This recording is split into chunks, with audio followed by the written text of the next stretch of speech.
We are live, y'all, and y'all see the title. And I will be talking to y'all after this particular intro. It's better to be late earlier than late. So let me get my stuff together. Hmm. Oh, here we go.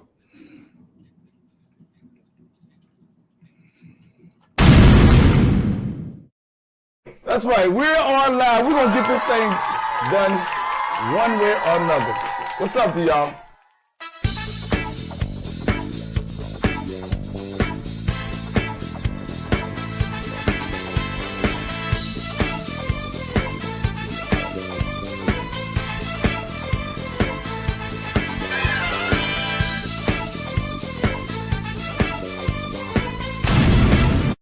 Welcome, y'all. Welcome. Let me find my paper.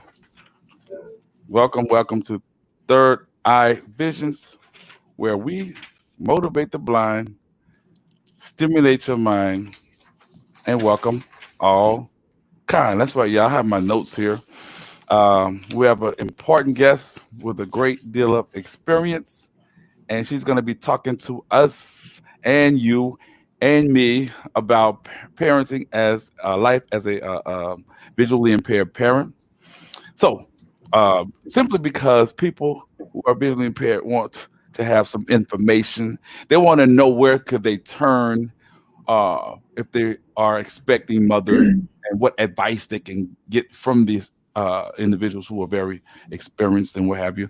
So, with that being said, I have brought on none other than uh, a young lady. I'm gonna still call her young, even though she's a grandmother who has great deal of experience. So with that being said, y'all, let me go ahead on and do my introduction, and we're gonna holler at her on the flip side. Welcome to Third Eye Visions, where we motivate the blind, stimulate your mind, and welcome all kind. Today, life of a visually impaired parent. Now she's a grandmother, but she's still a parent. Um, She has great experience in raising kids. And I wanted to deal with this topic because, as I stated, as a vision impaired person, Laurie can and will uh, provide some expertise on raising kids. And this will definitely help expecting moms. And hopefully, you all can use these techniques and experience that she has provided. So please subscribe, hit the notification bell, like, and if you dislike, please tell me why in the comments so that I can possibly do better. So, without further delay, let's bring on the young lady of the hour, Laurie. Right? Right. What's that? Hello. How you doing, Laurie? Doing good.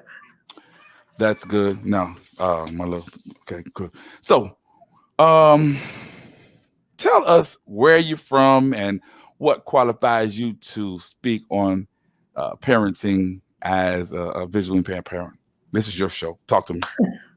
Well, I'm from all over. I lived in Houston, Texas for 24 years, Albuquerque, New Mexico for 4 years. Then I moved to Baltimore, Maryland for about 9 years and been in Iowa for the last 3 years.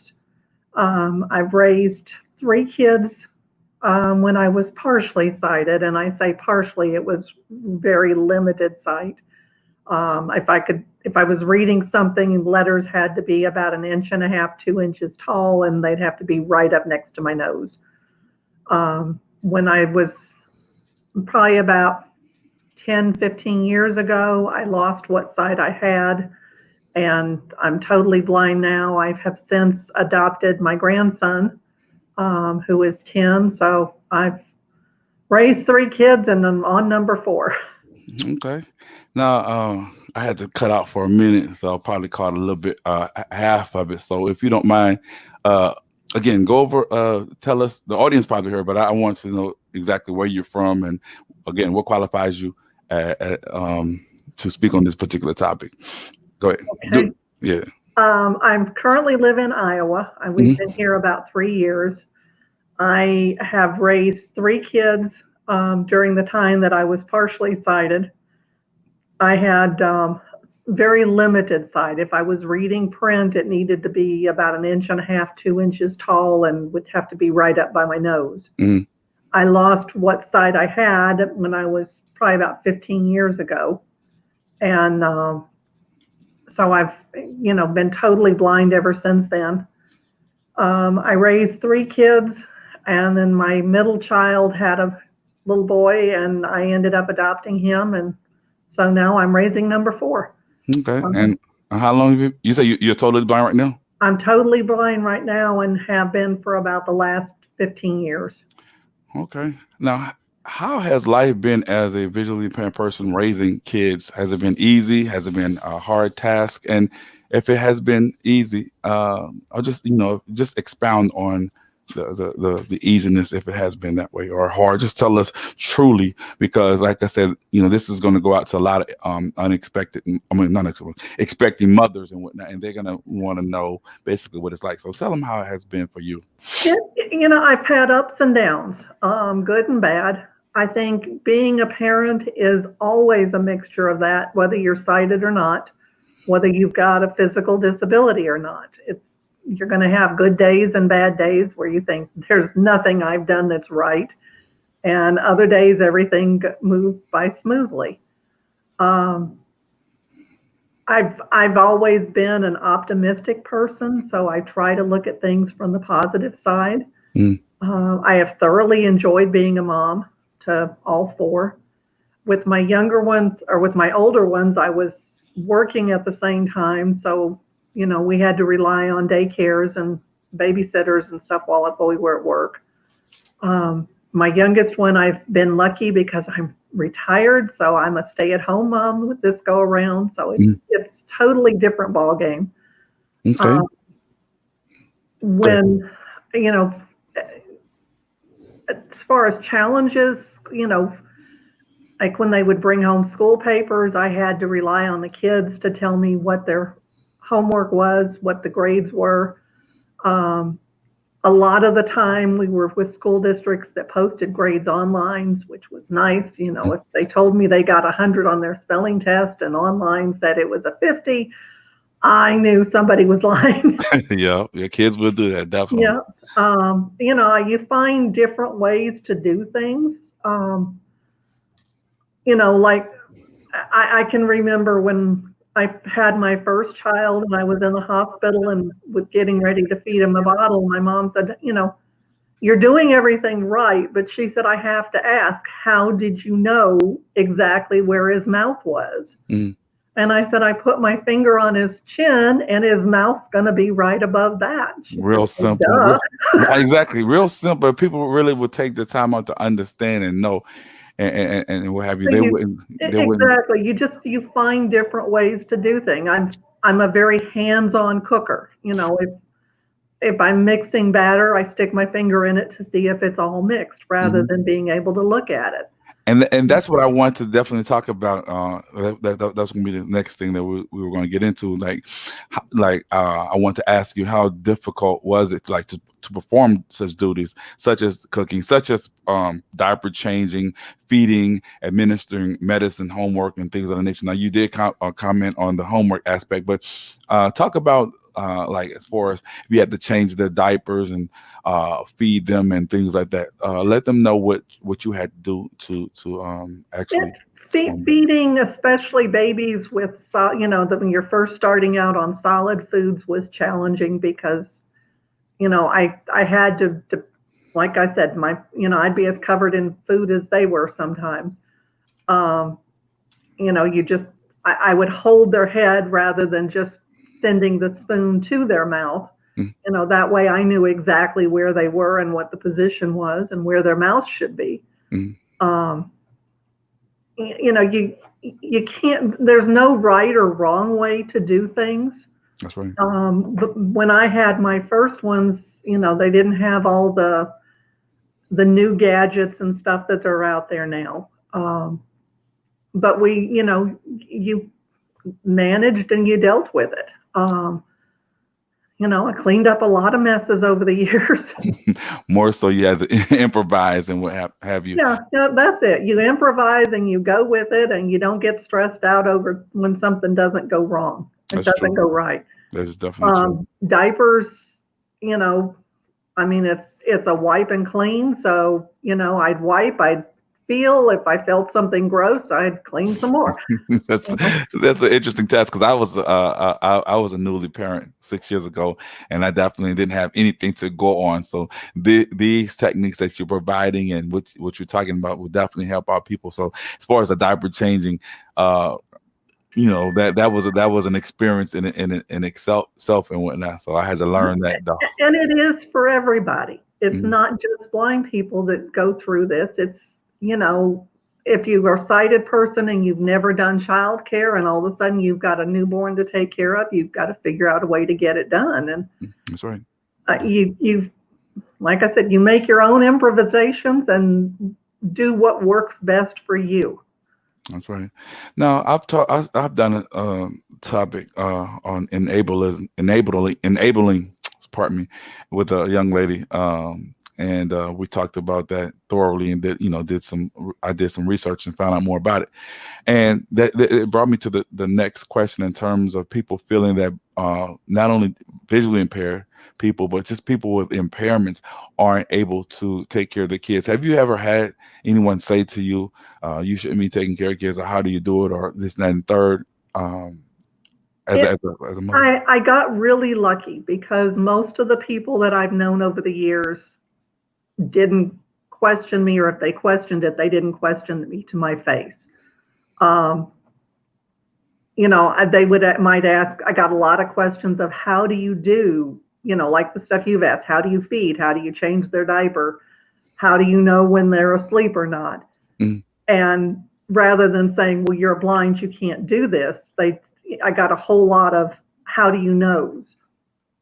Um, I've talked to people over the years who have been questioned by family members, by doctors, by social services saying, you're blind, you can't raise a child. But I've been very blessed. I've never had that experience. Um, when I was getting ready to adopt my grandson and make him my son, I had gone to an attorney to have him go over some estate matters. And while I was there, I said, I would really like to adopt Joe. His mother has been out of his life since he was 2 years old. And I, I know that I'm the best person to raise him. I said, what do you think the odds are of me being able to adopt him? I said, Mhm. I understand I've got three strikes against me. I'm Right. blind, I'm single, and I'm 60. And I said, where do you think a judge would rule on that? Hmm. And he said, well, we're lucky. We live in a small town. I can have an off the record conversation with the judge and give you an idea as to how they're likely to react. Hmm. And he called me back 2 weeks later and he said, the judge said, if you still want to adopt Joe, go for it. Okay. And they had to post public notice in the newspaper. And I went in to fill out the paperwork to do the adoption. I said, since you need that, I said, I can give you the name of the newspaper in the town where his mom lives. And he Hmm. said, no, we don't need that. And I said, oh, you've already looked it up? And he said, no, the judge said, since we don't exactly know that's where she's still living, we're going to post it in our local newspaper. I said, Hmm. in other words, this is a done deal. And he said, yeah. Thank you. Thanks for So, that. things can happen. If you go into being a parent or a job going, I'm blind, I don't know if I can figure out how to do this, or then you're probably going to make more mistakes or have people question you.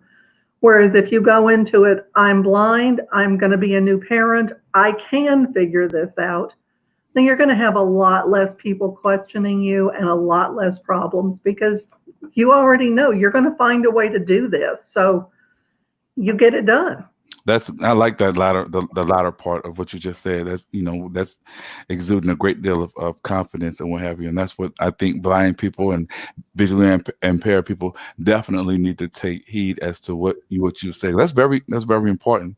And that leads me to my next question. Like for newcomers, um, for moms who are pregnant and don't know what to expect, what kind of tips can you provide because of the fact that you have a great deal of experience that they can use, or what they, things that they can expect as newcomers who are visually impaired, or well, we'll speak on vision impaired for this segment, who are visually impaired. What tips, or any tips that you can provide?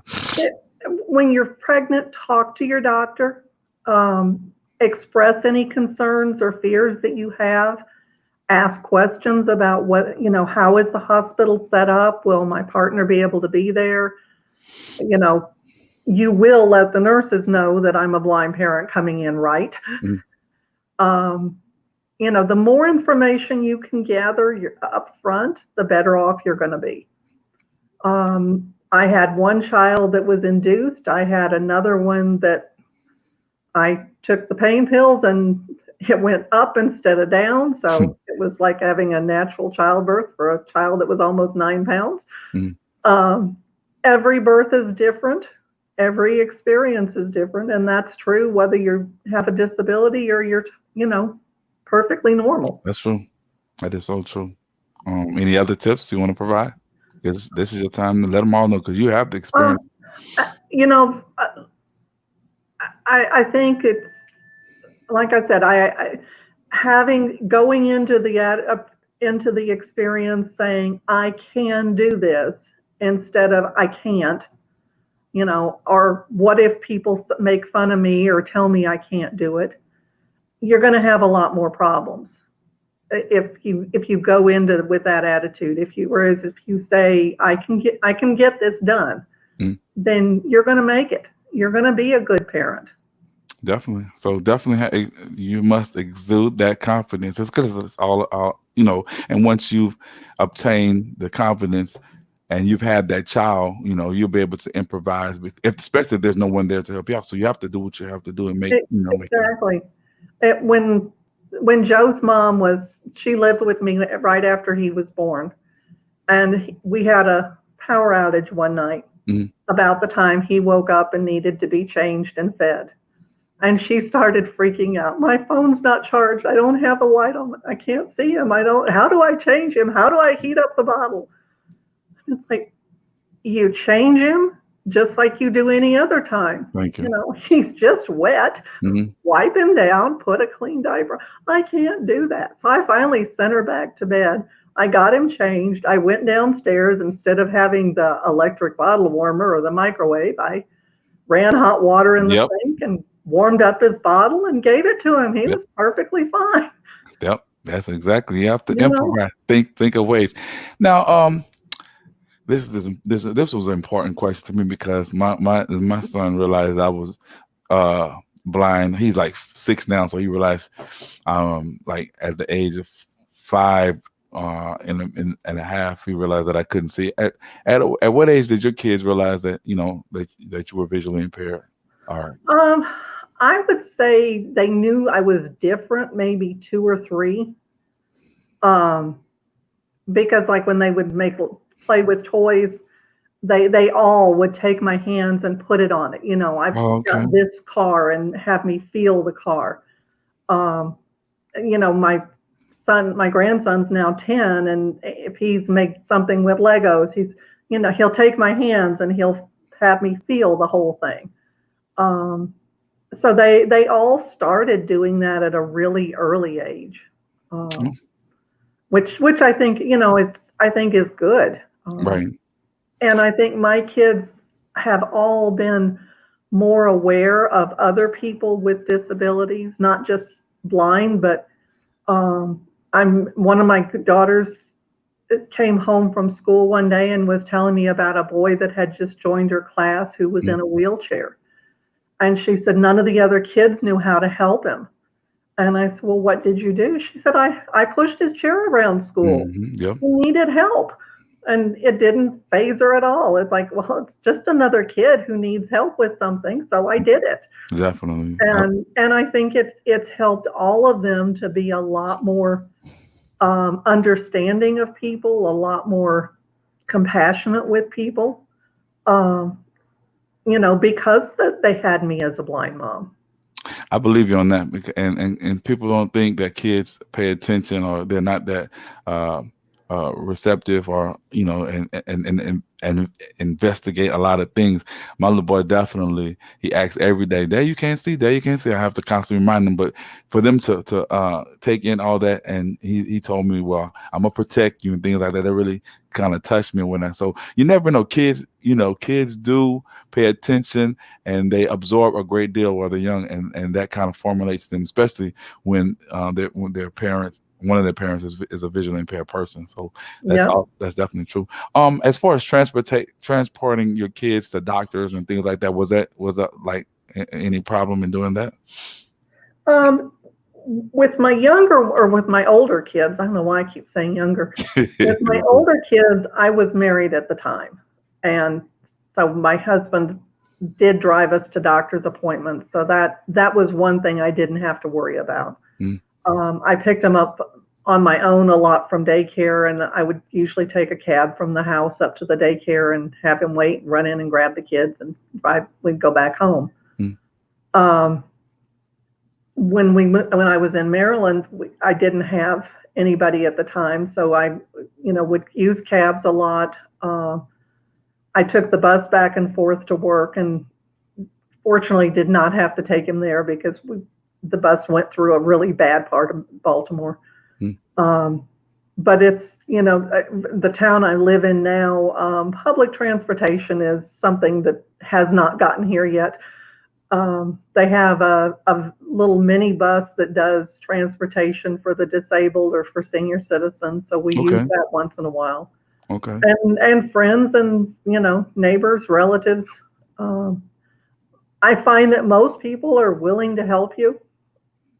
You have to give them a little bit of notice if you want to go somewhere.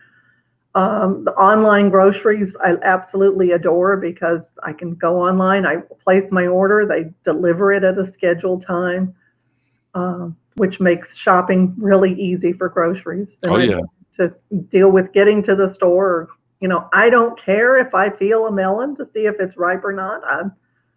If I'm going to go to the store and buy melons, I'm just going to grab the first one that I get to, and rather than sorting them all out. Hmm. Um, so it's, ordering groceries online has been very simple.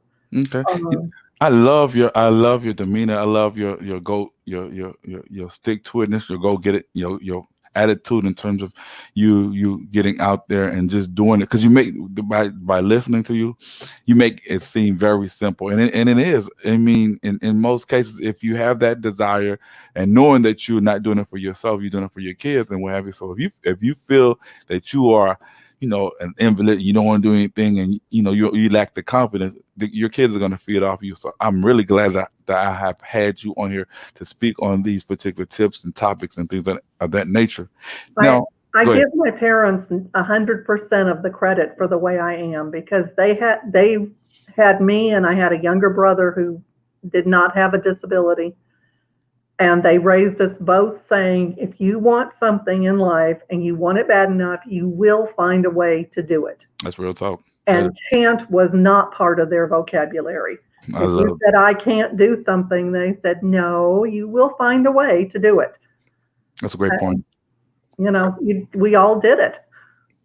That's a great point. You will find a way to do it. I like that. Now, before we come to a conclusion, are there any, or do you know of any like groups? I only know like of one, which is the parenting group on Facebook, that maybe some expecting mothers who are visually impaired can also turn to, that can also give them some type of assistance, tips, anything like that. Um, Not that I've ever been involved with it a lot. I know that the Federation for the Blind and the can't remember the name of the other one. Um, I think they have groups that they work with people.